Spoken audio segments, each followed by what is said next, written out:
The Red Cross of Southern Nevada is deploying a disaster relief volunteer to Hawaii. This after the islands were hit by the worst flooding in more than 20 years. That flooding triggered more than 200 rescues and forced thousands to evacuate as homes and roads were overwhelmed. Officials warned of a potential dam failure as torrential rain caused widespread damage across Oahu.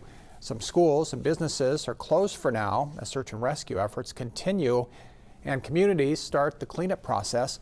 Officials estimate there's at least $1 billion worth of damage because of these storms.